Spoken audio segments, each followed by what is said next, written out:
Prussia was prepared to use bayonets on its own people as readily as it wielded them against others. So it's not at all that surprising that the human race got its first effective secular compulsion schooling out of Prussia in 1819, the same year Mary Shelley's Frankenstein, set in the darkness of far-off Germany, was published in England. Schule came after more than a decade of deliberations, commissions, testimony, and debate. The Prussian mind had a clear idea of what centralized schooling should deliver. 1. Obedient soldiers to the army. 2. Obedient workers for mines, factories, and farms. 3. Well-subordinated civil servants trained in their function. 4. Well-subordinated clerks for industry. 5. Citizens who thought alike on most issues. And 6. National uniformity in thought, word, and deed. So let's talk about this video that first brought you to the attention of a lot of people in my audience, Don't Stay in School. And I'd like to discuss the response to, the impact of, and possibly even the fallout from that project. I saw you posted on your channel recently that there's this YouTube series called React, where they basically film people reacting to other videos. I wanted to just talk first, before I give you some impressions that I had of watching people react to Don't Stay in School, or parents react to Don't Stay in School, which is important, especially since a lot of those parents seem to be teachers. What kind of feedback have you gathered, especially from young people? The feedback from young people has overwhelmingly been, yes, I think this so much. Thank you for saying it out loud. Yeah. Which is like, I didn't know the kind of response I would get, because it was just something that I felt really strongly ever since I was in school and stuck there in that system.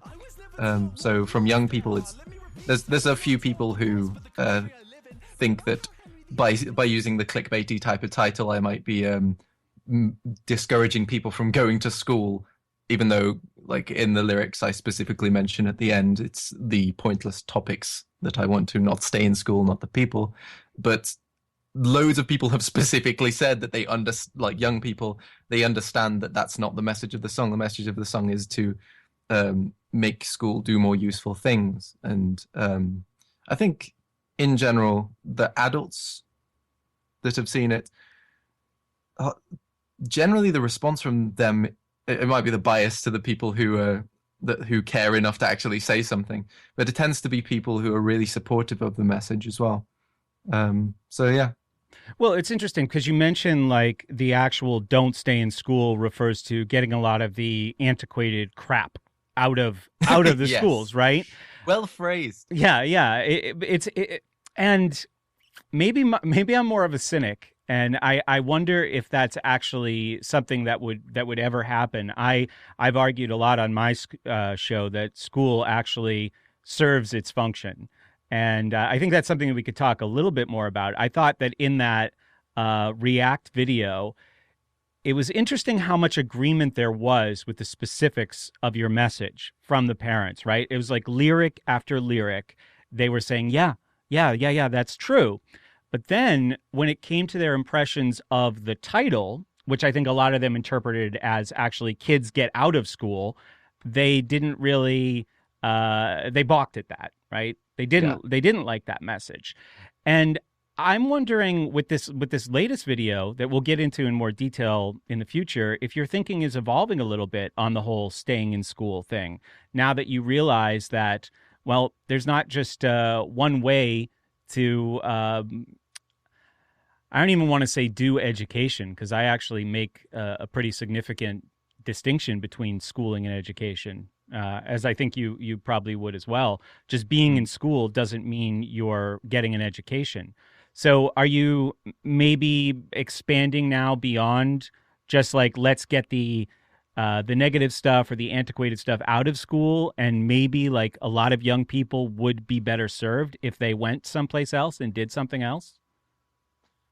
I think that's a really difficult thing to say, as like, I wouldn't want to say definitely yes, because Sure. There's not very much data. I did a lot of looking for studies and things like that on unschooling and Sudbury Schools and alternative schooling systems. Obviously, I'm not an expert. I'm just a rapper, so like take what I say with a grain of salt. But so far, what I've seen is that the Sudbury schools and the unschooling I tend to get a vibe of people being happier doing what they're doing and it not really having any negative effect. In fact, from some of the data, it seemed to have a positive effect on people's careers, being able to do things they enjoyed more often and things like that. But I think it's just incredibly difficult to change a system on the scale that is necessary to practically say, yes, that's the wrong thing, let's immediately change it. I think there's a lot more conversation that's got to be had to try and figure out a method of changing that system. I don't know whether it is trying to make more private schools more affordable or to do something online or whatever. But yeah, I think that there is some evidence saying that staying out of school in kind of unschooling environments and alternative schools is a good idea. You know, you talked about you talked about this actually in the video. You don't legally have to go to school. That there was a challenge in doing research. That there wasn't a lot of data on alternative schooling in the United States and Great Britain and elsewhere.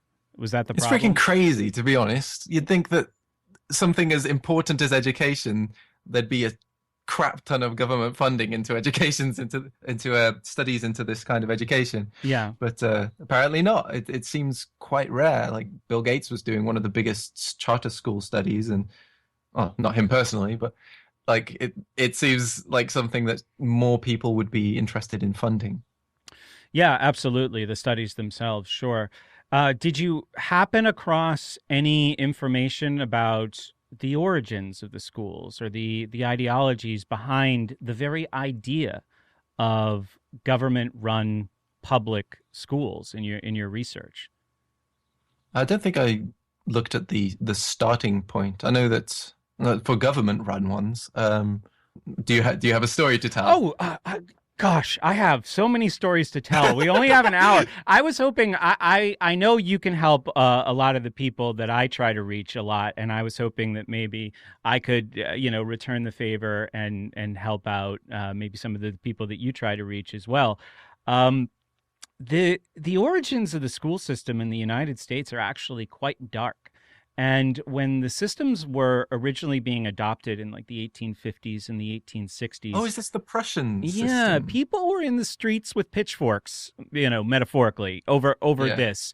They thought this idea of turning their children over to strangers was completely antithetical to the values that they understood, for this country, the United States. And, once it was in place for a generation or two, that system just became the norm. Normal. And, now people say, how would we ever live without it? Which is unfortunate, not knowing the history of it. So you were familiar with the Prussian model. A little bit, yes. I know that there are some quotes floating around. I couldn't find many accurate sources, but it's like some people think that it was started to keep people in line and things like that after a big war, and in order to try and keep the citizens of Prussia in line so that they could fight the next war, or they were prepared for something like that. But yeah, it seemed pretty scary, man. The particular utopia American believers chose to bring to the schoolhouse was Prussian. The seed that became American schooling 20th century style was planted in 1806, when Napoleon's amateur soldiers bested the professional soldiers of Prussia at the Battle of Jena. When your business is renting soldiers and employing diplomatic extortion under the threat of your soldiery, losing a battle like that is pretty serious. Something had to be done.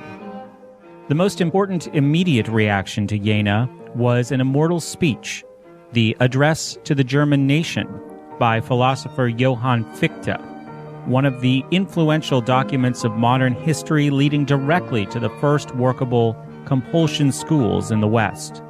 Other times, other lands talked about schooling, but failed to deliver.